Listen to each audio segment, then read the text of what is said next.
Мэдээ танилцуулъя. Монгол Улсын ерөнхийлөгчийн хоёрта гэгэн ширээд улсаас Монгол улсад суух Нүнц Асвальдо Падилла итгэмжлэгч авах хүчгээ барьлаа.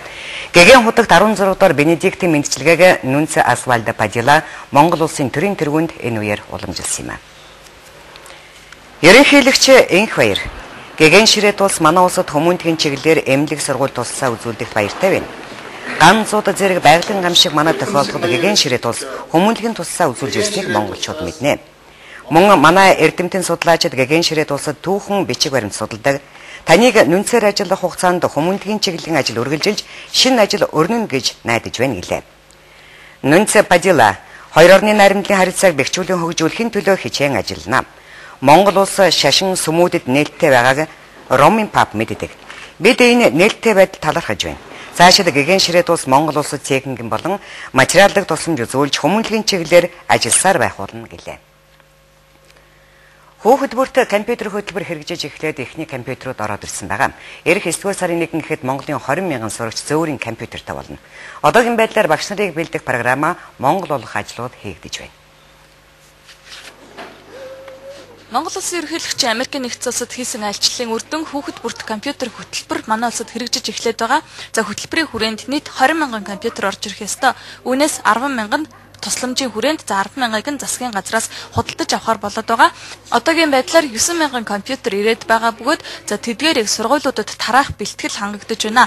Одоогийн байдлаар мөн хөтөлбөрт хамрагдаж байгаа сургуулиудын 150 орчим багш нарыг одоо сургалтанд зохио байгуулж зарим сургуулиудад түгээж эхэлж байгаа юм байна. Хамгийн гол нь шинэ хичээлийн жил эхлэхээс өмнө компьютеруудад Монгол програм суулгах, тохируулах хийж сүлжээнд толбох, багш нарыг сургах зэрэг шахуу ажилтай байна. За 20 мянган компьютер нийт улсын хэмжээнд 70-аад сургуульд түгээгдэх юм байна. Сургуулийг сонгох ажил бол улсын хэмжээнд бол ойролцоогоор ер нь бүх аймагуд оролцож байгаа. Нийт 70 сургууль оролцож байгаа. Гэхдээ тогны холболт одоо байнга байдгүй. Эсвэл одоо интернетийн холболт байхгүй сургуулийг бид одоо энэ удаад бол төр дараагийн эзэнд хамруулахаар төлөвлөж байгаа. Эхний эзэнд одоо интернетийн хурд сайтай ажиллахаар одоо энэ интернетийг бүрэн хэмжээг нь ашиглах хэмжээг одоо ийм сургуулиудыг сонгож байгаа. За Монгол Улсын Үлдсэн 10 мянган компьютерыг худалдаж авахын тулд засгийн газраас 2.8 тэрбум төгрөгийг төсөөлж байгаа.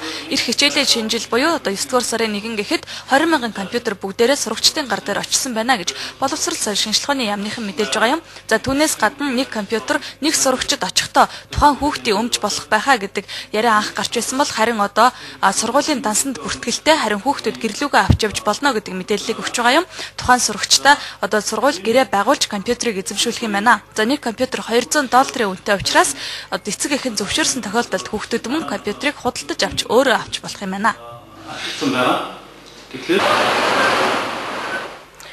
Бүхэн дэвжээнд хагас 100-ны турш ард түмнээ баясгасан Монгол Улсын хөдөлмөрийн баатар хорлоогийн Баямөнх хагас 100 жилийн ганцаардлага гэсэн нэртэй ном бичсэн байна.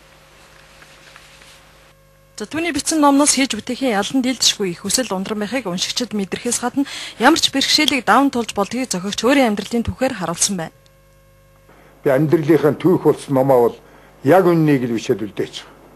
Ямар нэгэн хүнээр дайрахгүй, гоморхгүй, өөрийгөө магтахгүй яг үннийг бичээд үлдээч. Тийм зорилготой байсан. Гэтэл тэр үнд одоо таарч өгөхгүй байсан учраас 30 гаруй жил дэрлээд тэгээд одоо саяхнаас баяжуулаад улам ингээд гаргаж байгаа юм. За номд бол нэр жоох хадуудсан байх гэж хүмүүсүүд бодож байгаа. Хагас 100 жилийн ганцаардл миний ялалт гэдэг нэр өгсөн. За энэ бол номын доторх үйл явдлыг уншаад үзвэл яг л харагдана. 3 бод ном гарах юм. 3 зураг номыг уншсны дараа бол аргагүй энэ нэр бол зөв юм байна гэдэг та уншигч түлэн зөвшөөрөх байхаа гэж бодож байгаа. Энэ номыг бүтээх болсон санамсаргүй зүйл биш. Өсөж байгаа бүхчүүд ер нь аль ч үеийн залуу хүмүүст амьдрал тэмцэлийн том сургамж болно хэмээн нэрт бүх хэлж байна. 30 жил тэрлэн байж үтсэн номын баяраар тэрээр маргааш Нарамын Эрдмийн театрт хийх юм байна. Одоо гадаад мэдээ хүлээн авна уу? Хятадын ерөнхийлөгч Ху Жинтаогийн урилгаар Грек улсын ерөнхийлөгч Карлос Папаулис Бээжин хотод 5 өдрийн ажлын айлчил хийж байна. За энэ удаагийн уулзалтаар хоёр улсын хамтын ажиллагаа болон харилцааг өргөх асуудлаар хоёр талд санал нэгдсэн байна. 2005 оноос ерөнхийлөгчийн албан тушаалд томилдсныхоо дараа Грекийн ерөнхийлөгч анхны айлчлалаа тус улсад хийж байгаа нь юм. Энэ уулзалтын үеэр Хятадын ерөнхийлөгч Ху Жинтао 36 жилийн өмнө тогтоосон дипломат харилцаа жил ирэх тусам хөгжиж, дээд хэмжээний уулзалт болон эдийн засгийн хамтын ажиллагаа эрчимтэй хөгжиж байгааг онцлон тэмдэглэжээ. Хоёр улсын харилцааг өргөтгөхүүднээс Хятадын ерөнхийлөгч 4 төрлийн хүсэлт гаргасан байна. Энэ нь хамтын эдгэлцлийн хэм хэмжээг нэмэгдүүлэх, тулгымдсан асуудлыг нааштайгаар шийдвэрлэхэд практик хамтын ажиллагаа хөгжүүлэх, соёл урлагийн солилцоог хөхүүлэн дэмжих, олон улсын байгууллагуудтай хамтран ажиллах зэргийг дээшлүүлэх талаар дурддагдсан байна. Түүнчлэн Бээжингийн Олимпийн наадмын үйл ажиллагааг Грек улс дэмжиж байгааг энэ үеэр Хятадын ерөнхийлөгч талархан хүлээн авч байгаагаа илэрхийлсэн байна. Кавказын бүс нутгийн маргаантай асуудлыг энхэн аргаар шийдвэрлэх нь зүйтэй гэсэн саналд Оросын холбооны улсын болон Армени ерөнхийлөгч нар санал нийллээ. Өнгөрсөн мегмар гарагт Оросын холбооны улсад айлчил хийж байгаа Армени ерөнхийлөгч Сержей Саргсяныг Оросын холбооны улсын ерөнхийлөгч Дмитрий Медведев хүлээн авч уулзсан юм.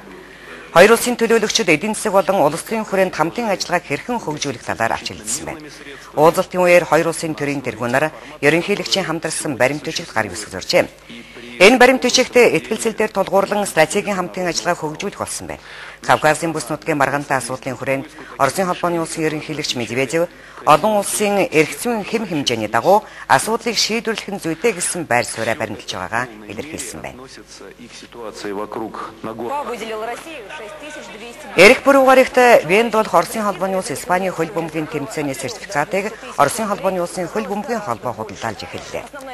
Энэ сертификатыг Австрид тасалбар болгон хувиргаж байна. Европын хөл бөмбөгийн холбоо Оросын холбооны улсын хөгжөөнд дэмжигчдэд нийт 6,000 суудлах байрлажээ.